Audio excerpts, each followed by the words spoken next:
Assalamualaikum. Hari ni saya nak bawa korang teroka antara misteri paling mengagumkan dalam alam semesta, lubang hitam. Lubang hitam ni kawasan di angkasa yang gravitinya sangat kuat sampai cahaya pun tak boleh lari daripadanya. Bayangkan, benda yang tak nampak tapi cukup kuat untuk melengkungkan masa dan ruang.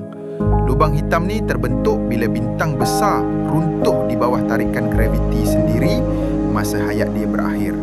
Secara umum, ada 3 jenis lubang hitam: berjisim bintang, berjisim pertengahan dan supermasif. Jenis pertama, lubang hitam berjisim bintang.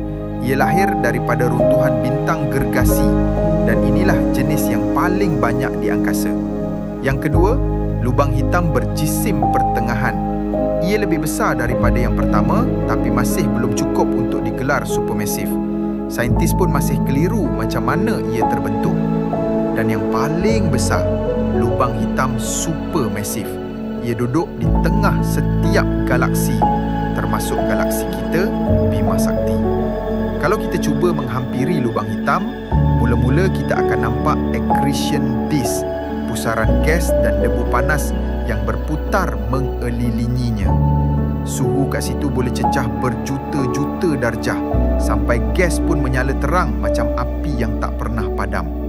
Dan bila makin dekat, kita akan sampai ke sempadan yang dipanggil event horizon, titik tanpa kembali. Maksudnya, dah tak boleh nak patah balik kalau dah sampai sini. Kalau kita langgar sempadan tu, tiada apa boleh keluar. Cahaya pun hilang. Lepas tu, datang fenomena yang paling ngeri, spaghettifikasi. Daya tarikan graviti tarik badan manusia sampai meregang macam tali getah, ala yang korang buat main tank-tank zaman dulu. Bahagian yang dekat dengan lubang hitam ditarik lebih kuat berbanding bahagian yang jauh.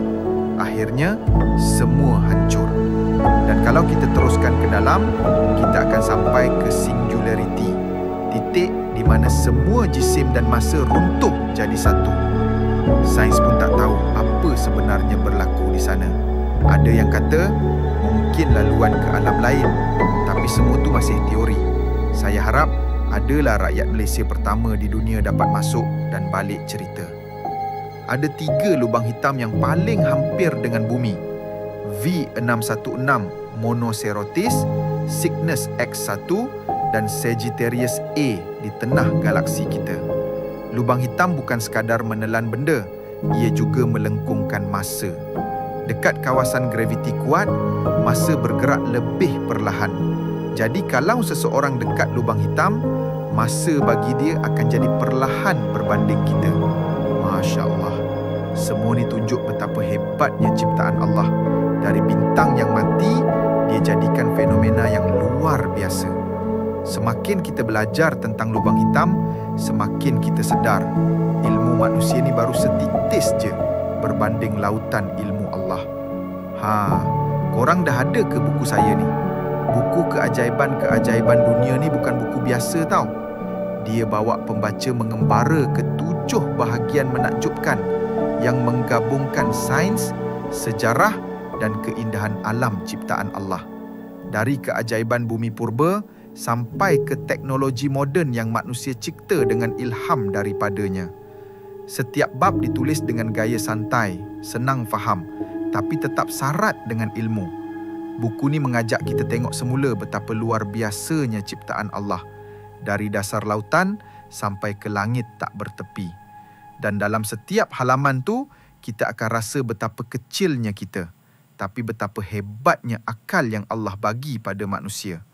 Kalau korang belum ada lagi, cepat dapatkan buku keajaiban-keajaiban dunia di Shopee sekarang. Saya letak link dekat komen ya.